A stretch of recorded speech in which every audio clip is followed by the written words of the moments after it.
Hi guys, welcome back to our channel. What's up? It's the Maps. We back. We said that we're tired of saying it's been a bit with each time, like as the intro of our couple content. So now I'm consciously stopping myself from saying it's been a while. So I'm just gonna say welcome. Well said. At least the podcast is back up and running. We're trying to be more consistent with uploading episodes of that. Yeah. We just want to do more sit-down content. Yeah. So, yeah. What have you been up to? Yo, so much has been happening, you guys, between both of us being in full-time business and being parents for the first time. Hey, Mother's Day for the first time. Everything for the first time. Having my first birthday as a mom was just wild. It's just been a lot of firsts. You know, it's been a lot of firsts. Still trying to also consciously keep our marriage, like, you know, pumping custard.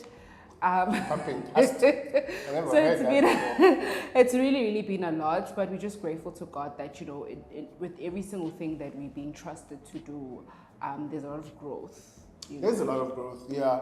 I think we consciously used the past couple of months to really embrace and enjoy the journey that we're on and the new things that have been happening. Not to say that it wasn't rough for like the first couple of months, especially the parenting side of things. Like the first 4 months rocked me. Yeah, I think it's a balance of a lot. Like the parenting side of things, including still having a marriage, then including still trying to be a person, and then trying to figure out how do we make this work with this new person. Yeah. It has its moments, but I think one thing that's definitely been evident is that it is the best experience. No, 100%. I'd do it again and again and again. Yeah. So if you're new here, we are the Maps. Welcoming you. Welcome. Don't forget to like, comment, and subscribe because that's important. But yeah, as a couple on this channel, I think we love having conversations that spark other conversations to continue.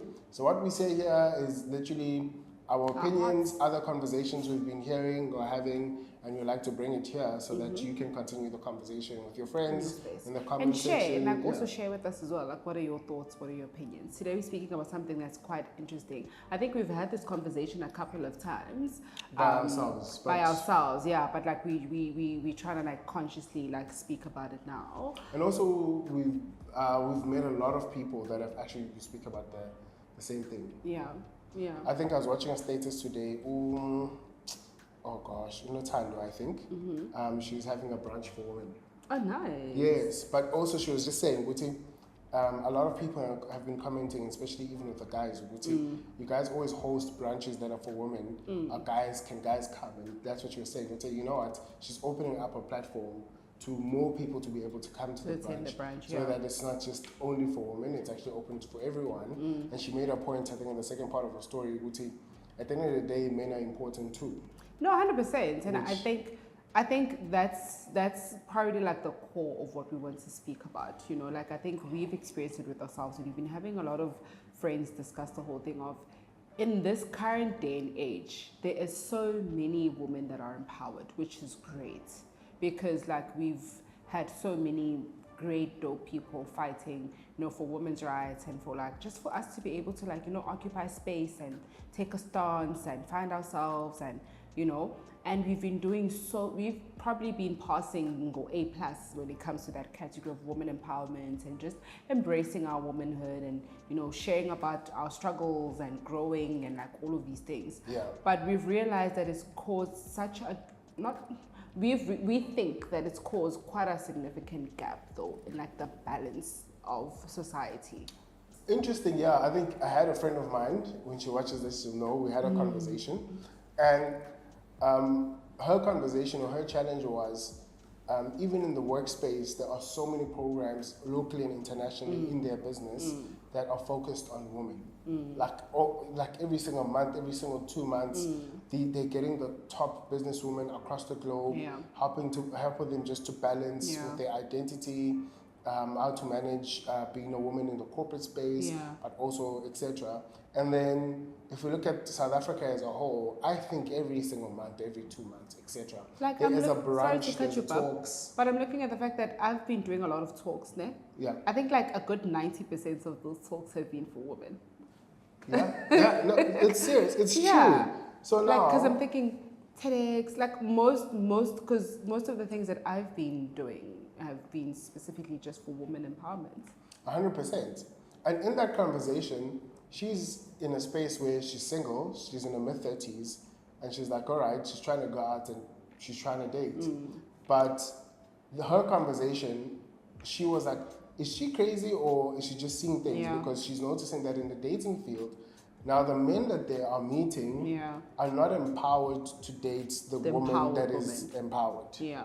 Which is now causing such Tips the scale. It tips the scale in two ways. One, it tips the scale because she also feels that sometimes the empowered woman does not know how to sometimes just be a woman and enjoy the dating process, whether dating or married, etc. Because now you're so empowered and you have this mindset, and let's say you're in corporate and you're killing it in corporate, but now you have to switch and come out of corporate and you have to be a mom and a wife. That's one. So that's one part of the conversation. The other part is the men, she is finding either they come across as if they're okay with it, they come across as if they are the empowered man. Then in the relationship, a lot of insecurities come out. A lot of sometimes verbal abuse comes out because now the man is now being insecure. Because remember, the empowered woman is going to spark something in the guy. It's either going to be sparking something that's like, wow, I love this, I want to grow, or it's going to spark a thing of, shucks, I'm not at that level, I'm lacking in this, and that usually comes out in the insecurity because now I need to bring you down. I need to bring you down to my level. So, whereas I feel like it should even be like a levels thing. I feel like if we all just occupying our spaces and whatever gender roles we want to identify as, naturally it causes such a great balance, you know, in the things that we do as men and women. I think, 100%. I think also South Africa is such a unique country as a whole. I also find that you might find that this conversation might be relevant to other parts of the world, but I feel like in South Africa, it is a slightly complicated conversation because in one level, or as a whole, we definitely need women empowerment. 100%. Especially, I'd say maybe from more the work, the job, the career, the business aspect. It's definitely mental being needed. Health as well. Yeah, mental health, etc. But I think also because of the spectrum of our country, it does make it a bit tricky because I remember we went to a couple's thing once, right? I might as well say this example. And in the couple's thing, the one guy kept saying, in order to have a great marriage, it was a joke, it was funny. It wasn't bad, it wasn't toxic at all, I promise you guys. Please don't take it there. But it was like, which means you must give your woman money. You must just now and again, you must give them money. And all the women were so excited about it. All the women were so excited about it. And I was one of those women. Yeah. But you know what happened? One of the guys was in corporate who is a younger guy, which is, I'd say, around our age. Is like, hey, you know what you're saying, Baba, is true. But if I have to be honest, at the level of corporate that I'm in, most of the high positions, are taken by women. And they're earning more than men. And they're earning more than men. And most of the spaces in the offices when it comes to jobs, because there's transformation, etc., that's happening in the career field, you'll find that is women are earning more than men. And right now in the room, as much as you're saying that, you find that some people are just quiet because their spouses earn more than them. And they genuinely, and there's nothing wrong with women. No, there's nothing wrong. There's nothing wrong with that. But now it comes back to that scope that we have this distorted look on this distorted field. For example, for that comment. But now what happens is that now the man is absolutely, like if I look, most of the corporate offices, I've tested it, that I walk into to do proposals, to do pitches, etc. Women are in when I look across, mostly in the office, is usually 60 to 70% women. Usually, which is not a bad thing, but then it's I think it's what you're speaking about, Ubuti. Then it causes like conflicts or confusion when it comes to my role as a woman in work, because you're also married to a strong woman, you're also married to a businesswoman, you're also married to someone who's doing their own thing, you know. And that confusion between knowing who I am at work with my employees and knowing who I am at home with my son and with my family and with my husband. You know, so I think the problem, we're not trying to say that the problem is the women earning more, or the problem is the woman being more empowered, but it's just how it translates into everyday life. You know, how sometimes it's difficult to, I don't know, like to become, because I think as women, it's like we always speak up, and I'm referring back to a conversation that we usually have. It's like we're always trying to occupy these different roles, and we always have this thing of we always want to excel in these different roles. Yeah. And sometimes these different roles like cross-pollinate each other. 100%. And that causes a lot of like internal conflicts and internal like dynamics. And those are some of the things that we're always addressing in these women empowerment sessions. Okay, like how do I be a mom and do this and still be myself? You know, so I think one of the biggest things that we're struggling with is that sometimes, and we're obviously not speaking for all women, because of all of the pressures that come with excelling in every single other thing, sometimes you just don't know what it's like, or you just forget to just relax and just be in your feminine self. And gosh, I love that you said that. So the same friend, she's both of our friend,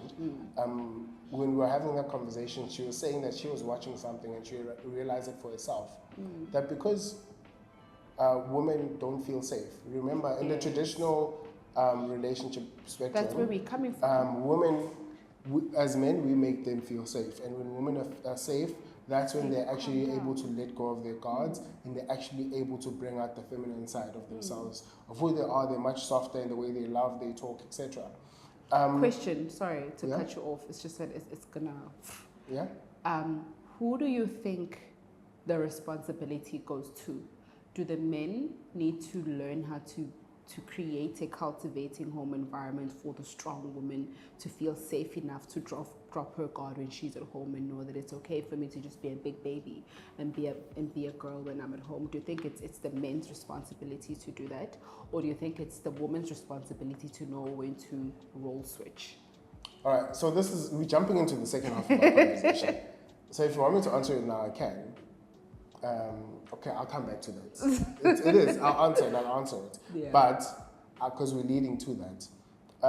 But that's one of the things that she was mentioning, that I think even also with her, she's finding that because she's having to either be a single mom who has 2 kids, and now in the home there's nobody providing security. She has to be the mom, cook, etc. She has to be the comforter, but she also has to be also the security at home now. She has to be the comforter, etc. And she's finding that the more she is in that role, the more she's finding that, okay, she's getting comfortable with it. She's disconnecting from the other softer children. Which is and actually she's saying that's who she wants to be. She wants to be I don't have to think about blocking the doors and when we're driving, etc. I don't have to think about all of that, because I just want to be soft, loving, caring towards my family. And I think a lot of us feel like that. I was about to say, I feel like it's a very common thread at the end of the day, because if we can come to the party, or if, coming back to the second half of the conversation, I think that's what women want, and that's who they want to be, right? It's just not having a lot of environments. Yeah, so coming back to the other spectrum of what I meant when I say South Africa is a tricky country. I think South Africa is a tricky country because we need women empowerment as much as we need men to be empowered. Now, am I overlooking the amount of years that women have maybe been treated unfairly in the workspace and in the different spheres, etc.? No, I'm not at all, and I don't want to make light of that. And I'm also not overlooking the amount of abuse, the amount of disregard, ill treatment that has happened to women for the vast amount of years. And I think because of that, the women need women empowerment, but because of that, the men need it even more. Question. Why? Yeah. What does men empowerment look like to you? What does a typical men empowerment program look? What would it look like? If you were to design something, what would it look like? Like, what could people get from that? All right. So obviously, what I always speak about, you'll find that a lot of topics will always come back to the same thing, because we as a couple, obviously we believe in family, and that's God's design. God designed for community. Firstly, God designed for its Godhead and ship to show up in family, and that's how community starts. It starts in family, and then it grows into the micro and the macro part of what community is, right? So with that being said, what it would look like for that is that our biggest problem in South Africa is that 33% of people in South Africa grow up in a home with a father. And that's a small percentage. Yeah, 33%. And if we would go into the racial dynamics of those or if we go into the racial dynamics of that, that's even worse. That's a completely different. That's a different. I think people of color have it the worst, obviously. Yeah. So, and that's why I'm saying South Africa is different because of our history. Our history needed for families to be broken in order for it to take place, so that we don't have a sense of community and a sense of identity, which pours into everything else. It pours into our crime. It pours into our finances. Yeah, it pours into our relationships. And we get so stuck in this rat race that it works for the system, unfortunately. So what men empowerment for me looks like, it looks like men who grew up in a home that has a father and a mother, who is able to teach them firstly their values, their beliefs, their morals, and their principles. Those 4 pillars. So they can form and establish their identity. Yeah, so they can form and establish their identity. So what we are finding now, gosh, we'll have to translate, is that there's a whole lot of men that are boys.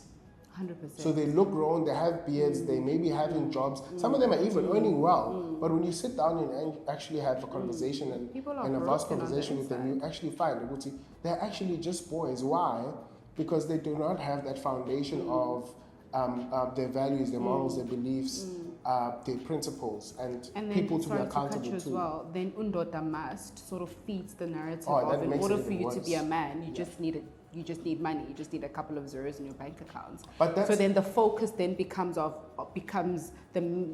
I would think the man's focus then becomes is creating money and like creating all of this wealth. But then forgetting about the foundations, the core foundations, their value systems, their beliefs, their thoughts about things. 100%. A lot of our society is fueled by that because why? As weird as it sounds, I think it's simpler to actually make more money than it is to do the groundwork of finding your identity and like look at how long it's taken for us women, because women empowerment have been going on for decades, but I think it's now where we're at like the proper fruits of it, and it's taken a lot of work. Yeah. So the opposite of it would require the same thing from men as well. It would take a lot of work and a lot of years and a lot of investment, for them to.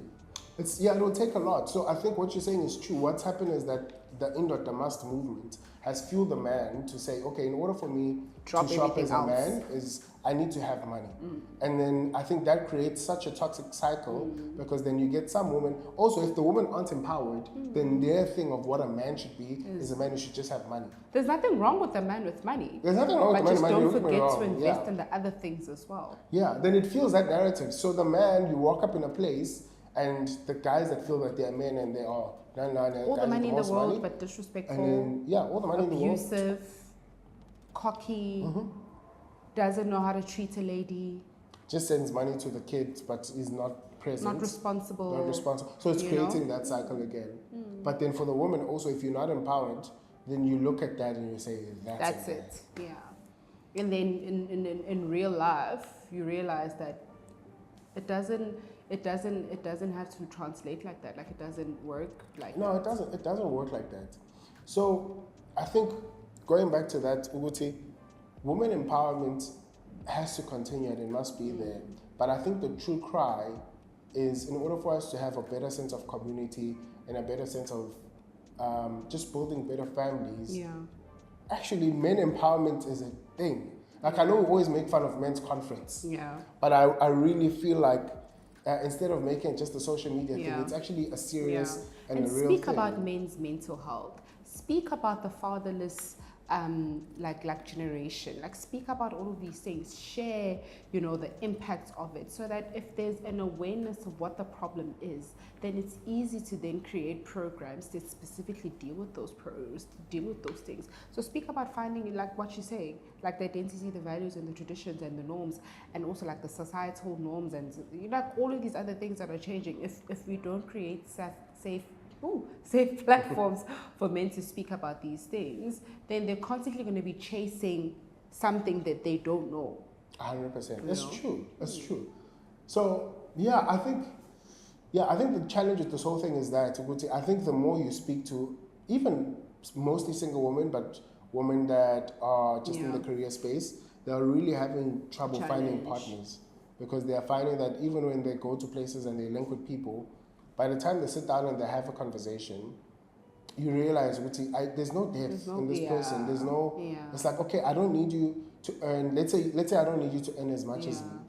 But okay, what's your vision? What's your plan for our family? Because no one's identity should be solely fixated on how much money they have in a bank. Yeah. Because money comes and money goes. Like money is not a constant thing, you know. So if your sense of being is directly linked to your bank account, I should say when that goes down, that means that means your marriage is over. And I think what ends up happening is that then women feel like they need to. This thing, it's so weird because it's almost like taking us a couple of steps forward and like one step back. Then women end up feeling like when you're in a dating space right now, you sort of like need to come down for you to be able to accommodate an unempowered man. Sure. Okay. Yeah. And that on its own has its own dynamics. That on its own has its own dynamics. Yeah. Back to my question. Whose responsibility is it? To create that environment. So the responsibility here stems from a mother and father relationship, right? Because we believe that's the model that God designed. That's why it's called the Institute of Marriage, but also the Institute of Family is a model that God designed for God to pour himself downwards, but also for the family core to show your kids what this should be like. Okay. So I think that's where the responsibility starts. I think we like to start the responsibility with us. Yeah. But we find that we will do as best as what we've learned. 100%. Unless we do the what work. we know. Yeah, we do what we know. Unless we do the work, unless we've sought out other mentors, we've found comfortable spaces, and we're actually really able to say, Uguti, hey, you know what, this is who you are, etc. So I think, Uguti, the best chance is your mother and your father, their relationship is supposed to show you what your relationship should be. What that means is that it becomes both of our responsibilities. Yeah. Why? Because if your mom is showing you how to love their dad, but also you're like going out on small little coffee dates, and she's empowering you as you grow. You're now 16. Hey, let me let you a bit more into what it is to cultivate this whole bloodline. Same thing for me. Hey, let's go have a haircut. After the haircut, I sit with my dad. All right, with a home that is like this. This is what's required. This is the environment you need to provide. Your wife you need to let her to be in an element country so that you can also provide this. That way, both of you guys are balanced. That's one. Practically, Two, practically, most cases, like we're saying, that only 30% of homes, and we're not going to even break that out. Unfortunately, grow up without that experience. So now the responsibility is still the both of us, but it is more the men because we have to lead. Yeah. Like it or not, it is what it is. It's designed that way. We have to lead. So and lead, sorry to cut you, lead doesn't say you have to financially lead. The word lead is very broad. It's an umbrella. Yes, the word. So you lead in all areas or all aspects of the functioning of the household. Yes, you lead in all areas, but also I feel like the more you learn what true leadership is the more you realize that it's not all areas you might lead in. Yeah. Okay, that's deep. Because we taught lead, so we think I must know everything. Yeah. And I don't know much about psychology. True. So I must lead enough to know when not to. When not to. Oh, that's dope. I must lead enough to know. It's okay. Here, let me step down. Hey, what's happening here? You know. That's a fire. So, but I think that also that takes. That's leading on its own. That is leading. Yeah, actually, leading, knowing even when not to lead. Yeah. 100%. So, but we do have that responsibility. But also coming back to that, that's why I think this video is tricky because that's why I feel the men need even more empowerment so that they can provide stable environments for the women to be themselves and being comfortable and secure in Uguti. Okay, this is something I'm willing to. And also now the woman empowerment is pouring into something different. Yeah, it's pouring into a woman that is empowered, but also who is empowered enough to be secure in who she is. 100%. I think if I would take that and personalize that, and I know we didn't discuss this, but if I would take that and personalize it into our own lives, I think if like most people who've been following this channel for long, this is one thing that I never shy away from, the fact that I wasn't raised by my father. I was raised in a family that's full of women, so I was extremely strong. Like I had like I was CEO, chair lady, and founder of Indoda is Trash. You know, and for me, one of the things that have helped me, which is very, I think it's not a very common view, and I think that's why I asked the question that I asked you, which is, whose role do you think it is? For me, I feel like you played such a vital role in me being able to explore my femininity and still be able to be like a proud, hot-headed businesswoman on the side. I think throughout the years, you have created such a safe environment for me to just be a baby, but not without making me feel like me being a baby is cancelling out everything else that I am outside of our home. So you've created an environment that helps me hold both of those narratives in such a safe way. Even when you come to the office, or you engage with the people that I work with as well.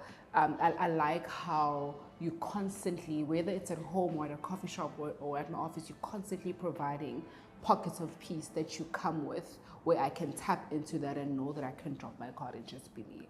And I think it took us quite a journey for us to be able to get to that space, because I was raised in a typical female-headed, stubborn, strong, powerful female-headed household as well. But also the other side of that is that it took me a lot of background work. It took me a lot of praying. It took me a lot of mentorship. It took me a lot of watching different videos. Because you were raised in a family with a mom and a dad.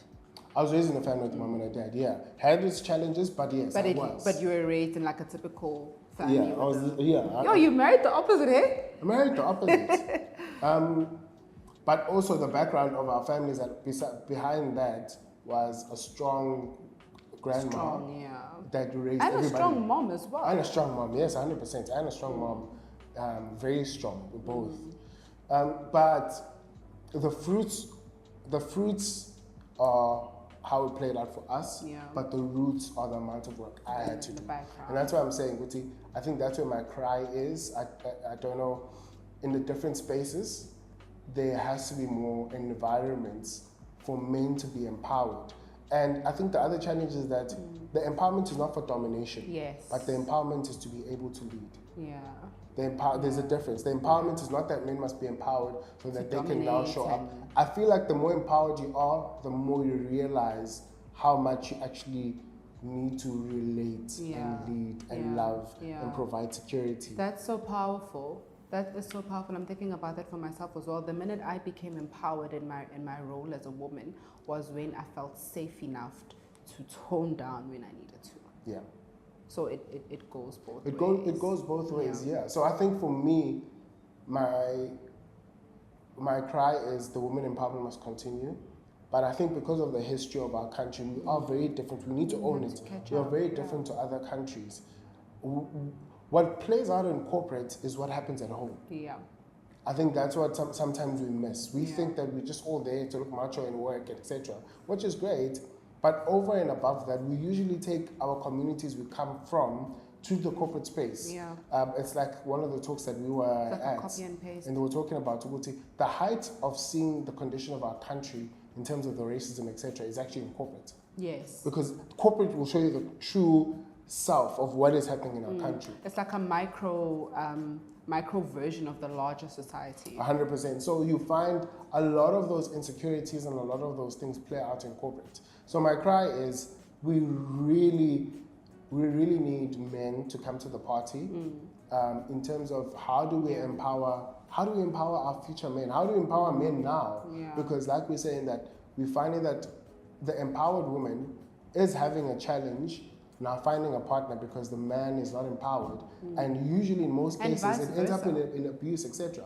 But also I think the other part is, what would your advice be to the empowered woman? Because I think it's like what our friend was saying. Sometimes the empowered women stay so much in the empowered woman that they don't come back to their feminine self. And it makes it hard for them to find a person because they're so in the empowered state. It's tricky because It took me finding someone who cultivated the environment for me to be able to explore my feminine side. So I would not advise anyone in the dating space, if you're a woman, to just, I don't know, to put yourself in a space where you've to vulnerably put yourself in a space where you drop your guard before that person has earned your right to do so. But how do you do it in a way that's not saying, I don't know if you get me. How do you do it in a way that's not saying, I want to get to know you and I want to be secure, but your energy is not coming off as... You know, that's the problem. Because then that's when the guy's like, Ish, I'd love to, but you just... I think intention, like for me, what worked for me, which obviously might not work for everyone, is that when we got together, I knew it in my heart of hearts that this is somebody that I would like to explore the possibility of a lifetime together. Okay. So the energy changes. So I think the thing with women is that sometimes we want something, but we communicate something else with our energy. So you want a man, you want to get married, you're looking for a spouse, but your lifestyle and your energy and your aura and everything else is communicating something different. So there is a responsibility that we have to play in that part, but without necessarily completely dropping. Because remember, without completely dropping your guard, because you just never know. You know, like it's like you cast your nets and you don't know how many fish you're gonna get. So which fish you're gonna get? You know what I'm trying to say? Okay. So have it, date with intentionality. Do the inner work as well. Because also I've noticed that it's when I started doing the inner work and realizing what I wanted that I was able to attract somebody that had the potential of providing me what I needed. Whereas, I'm with you. Yes. Whereas before, when I was just dating as that daughter is trash, strong woman, and being very like scary and stuff, I attracted men who wanted to dominate by thinking that they need to be above me in order to tame me down. But when I changed my narrative and I started doing the inner work, then the energy that I communicated with you in changed as well. And hence I was able to draw that version out of you. And then both of us continually work, because as much as you did a lot of the background work, I also had to do a lot of the background work as well, up until we got into a stage where we realized that, okay, this is what you can do, this is what I can't do, and so forth. So it's a lot of working in on yourself, being honest with yourself as well. Like I think that's another thing that we do as women. We look at all of these channels of people that are in great relationships and great marriages, and you think that that's what you want, but in all honesty, you're not ready for that. Sometimes we get so caught up with the idea of things, but practically our lives and our thought processes and everything in and around us is not reflecting that. So I think we also need to, just same thing with men as well. You want the wife, you want the kids, you want the white picket fence, but you're not the man that. But you're still you're still being irresponsible, being abusive. You can't tell me that you're looking for a wife, but if you meet someone at Checkers, you're speaking ill. If you meet a woman at Checkers, you're speaking ill about them, but you're looking for a wife. You can't tell me that you're looking for a husband. But the security guard at work, you're speaking ill, you're speaking disrespectfully to him, but you're looking for a husband. Yeah, that you just sparked something that's another conversation that we should have soon, and that is people don't realize that the way that they carry themselves in one area is usually going to pour into the other areas. Yeah, and it's like going for an interview. I think that's why I really don't like interviews, because it's almost like they expect you to be this person for these 15 minutes. I'm bound to go back to my natural self, 100%. Like when you guys employ me. So I think relationships are the same thing, and that's why it's so important to date. I think it goes back to the conversation of dating and getting to know each other. Because for the first couple of dates, I'm gonna uphold my facade or whatever. But eventually I'm gonna get tired, and we're gonna show you who my true self is. 100%. And I think also, just coming back to this conversation when it comes to dating, is that with this whole empowerment thing, people know. Like for example, the guys know that the woman are empowered, and the women also, they want this type of man. So people, I don't know what it is, but people's emotional intelligence is so good that they're able to put up that facade of I am that empowered man, or the woman is like, I am that feminine woman. And when they're both in it, one realizes the man is not empowered, and the other realizes, you're not a feminine woman. Instead of talking soft, you're busy. Exactly. It's like one of the things, I think my grandmother taught me this, one of the things that helped me suss you out was just basic things on how he'd speak to his mom on the phone, how he'd speak to the lady cashier or like the lady petrol guard. Like at those small things, because with them, he didn't have to put up a facade. True. And for me, that's what helped me create like the type of image that he genuinely truly is outside of, because at the end of the day, it's dating. You don't know what's going to happen. You are going to put your best foot forward. Yeah. You know? But just be able to suss out the background information behind that. It's who and what is this person. That is so true. I think the whole point of the video is not to be a downer. I think it's just pointing out the challenges that people are facing out there. But I think a couple of the things that we can give as pointers, I think I'd do it for the men and you can do it for the women. I think, especially if you come from a background that does not always have a healthy home and you haven't had mentors in your life and you actually are not sure what it means to be a man. I don't like to say they're an empowered man. I'm just using it for the context of what we're speaking about. But the man that you just should be, period. Outside of empowered or not empowered, no, it's just the man that you should be. I think a few things I've always started with what I know, and the first one is faith. Have a relationship with God. Have a relationship with God, and in having a relationship with God, find people that you can be accountable to. That is 2. Find the right group of friends that you can be accountable to. Also, you can't expect to be the man that you should be hanging around with the wrong group of men. Because at the end of the day, you're lying to yourself. Dululu is not the Sululu. Dululu is not the Sululu in this case. You do have to, 1, have a relationship with God. 2, it's the people that you're going to surround yourself with. And in the people and in accountability, pursue that man. In that accountability, it means that you have to be accountable to a certain group of friends.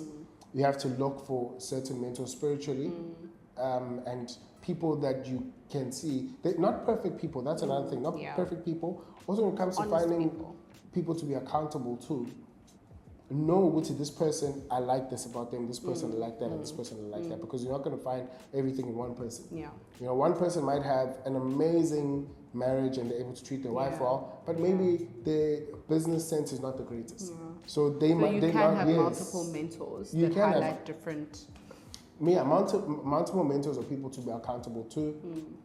I think 3, do the work, man. Read the right books. I think a lot of this is also founded on faith, because a lot of what I learn outside of the external books, etc., even now, Futi are still faith-based, I would say, because its principles were created by God, is, do the work, watch videos, watch material.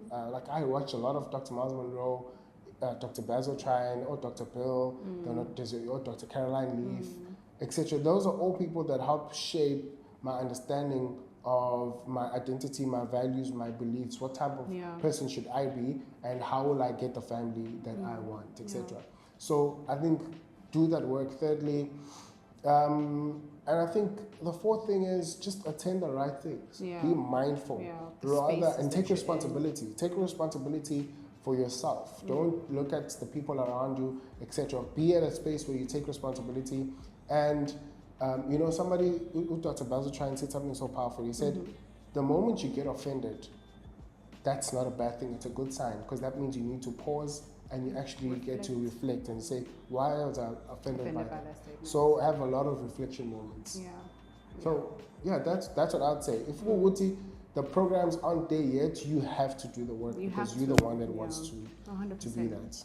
My 2 cents, firstly, I think I saw this in Summer Status a couple of days ago and it really resonated with me. Number 1,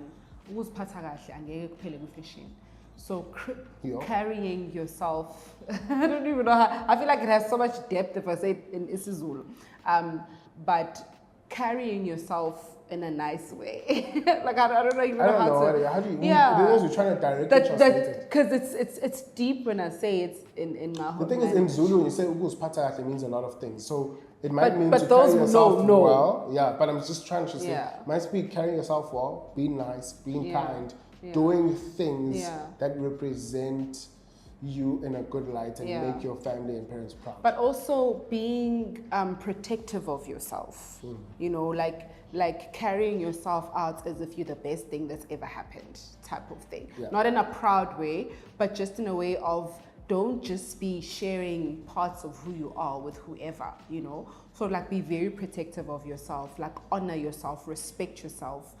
All of those things will never run out of fashion. So let's carry on with those principles, you know. And secondly, good men are still out there. Oh, guys, we know a lot of good men are still out there. So don't drop the ball and drop yourself just because you've given up on the narrative of a good man is still out there.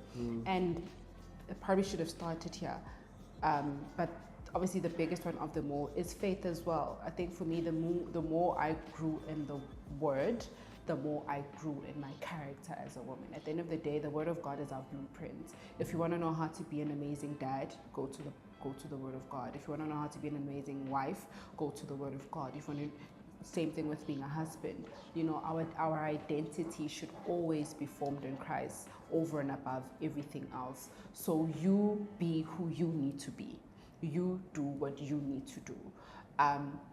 Because of how energy is in the universe and how God works, you will attract the right person at the right time. But don't stop doing what you need to do. Consciously, consciously be respectful, consciously send out the right signals to the universe, consciously seek out, because the word of God says, he who finds a wife finds a good thing, not he who marries a girl and the girl becomes a wife finds a good thing. So carry on, but continue carrying yourself as your most prized possession. The most high value version of who you can be. And I promise you, the universe and God will communicate back to that. So in closing, you said something very powerful that I'll probably, you'll still hear this so much. A lot of people, let's say a lot of women are empowered, but the woman empowerment is not enough to change the core beliefs sometimes that they have. And usually when they go date, instead of finding the person that they think they want, they find the person that they're attracting inside, which are two different things. So I think I've also seen a lot of that. Same thing with the men. The man in his head thinks that he's this husband and that's what he wants, etc. But his experiences that he hasn't dealt with and everything on the inside that he is, he keeps attracting the same person. Isn't there a principle of, you always speak about, usually if a person's been, I know it's a bad stat, if a person's been abused, there's high chances that they're going to attract another abusive relationship? Because that's always at the back of your mind. So we usually attract the things that we're running from, because it's like we're stuck in a rat race. You think that you're running from something, but you're running to something. And you're constantly finding yourself in the same space until you deal with it. It's like cycles. So until you create that's a completely different conversation. It's a different conversation, but that's just the point I wanted to get. Gosh, we have a lot of... Go to church, read the word of God, and go for therapy. And empower yourself. Stop being bitter. Stop being bitter. Be a nice person.